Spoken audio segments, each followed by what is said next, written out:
રાજ્યપાલ આચાર્ય દેવવ્રતે ભુજના કોડકી ગામની મુલાકાત લીધી હતી। તેઓએ ગામમાં રોપાનું વાવેતર કરીને વૃક્ષોનું જતન કરવાનો અનુરોધ કર્યો હતો તેમજ સ્વચ્છતા અભિયાનમાં પણ સહભાગી થયા હતા।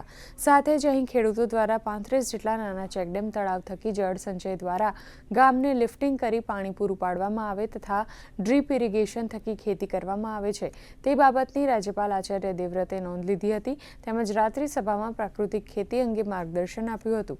સાથે જ રાજ્યપાલે ગ્રામીણ व्यक्तिना त्यां ज जुवारनो रोटलो, मगनुं शाक अने कचुंबर तेमज छाश जेवुं सादुं भोजन ग्रहण कर्युं हतुं। इस गांव में बड़े सुख, शांति, एकता और प्रेम से निवास करते हैं।